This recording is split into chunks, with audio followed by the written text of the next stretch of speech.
Healthcare business owners, how do you look at referrals from satisfied patients? Do you look at it as something that's a nice thing to have rather than a built-in feature of your private practice? Hi, my name is Amit Gadlani and I'm a healthcare entrepreneur, and I've had the success and fortune of building my company and selling it twice.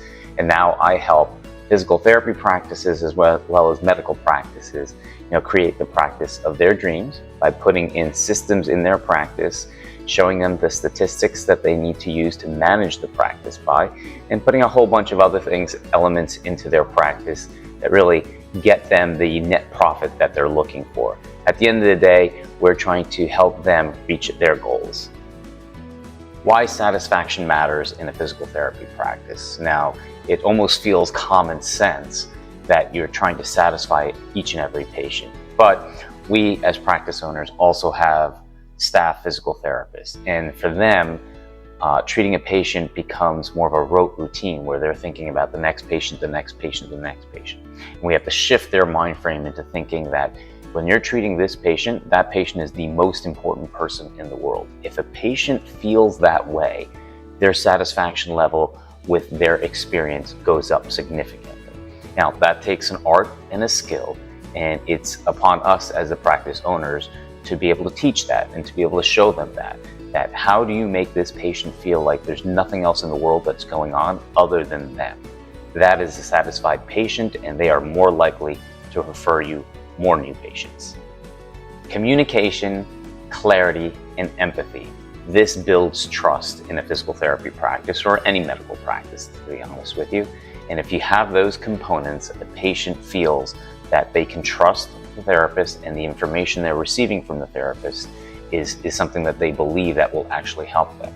We as entrepreneurs know that how many times does a physician refer a patient to physical therapy, and how many times does the patient actually come? I've had friends that said, this week I sent you 10 patients, you must be so busy. And I go to tell them, to be honest with you, we maybe have gotten 2 or 3 calls. They tend not to believe it, but I tell them that's the reality. It's because a lot of patients don't always have a great experience with physical therapy. So if they're ever given another script, they're like, I don't really want to do it. Now, why does that happen? The truth is, the therapist never created that sense of that communication that showed them clarity and empathy in a way that they felt that the physical therapist was competent enough with their skills and their knowledge that they could make a difference in the actual problem that they were coming in for.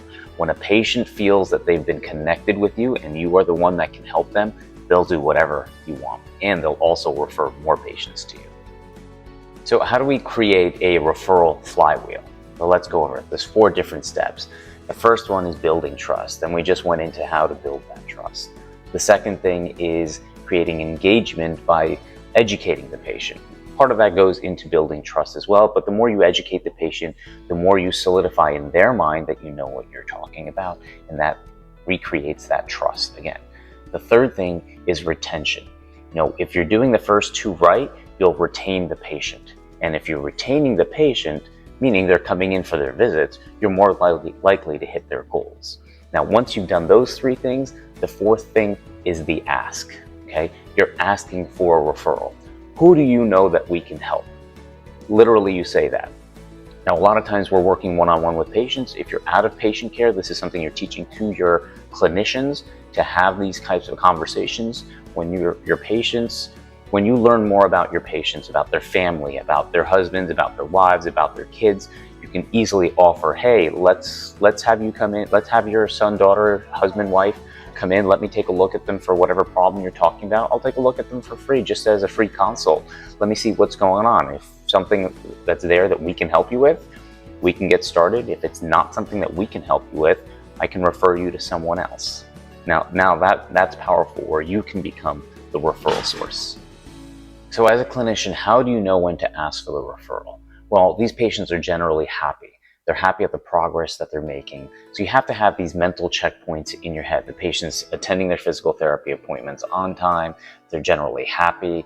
They see improvement with everything.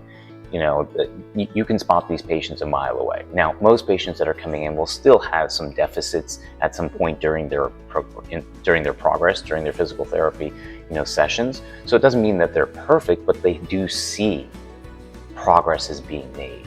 And especially if they can correlate that progress into functional goals, like they're able to do things now that they couldn't do before, they want to share that, and you want to give them the opportunity to share that. That's why you ask for the referral.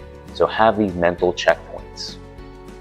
Use those mental checkpoints to know who is the right candidate.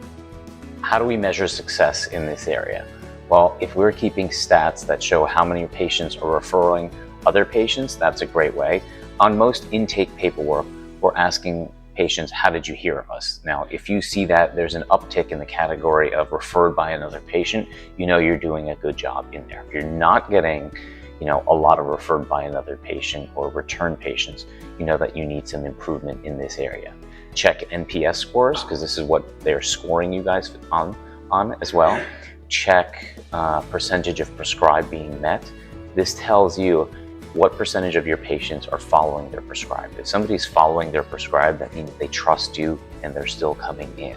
You want to be over 80% prescribed every single week. That means more than 80% of your patients are coming in as their prescription on a weekly basis. These are some ways of measuring the success in this area.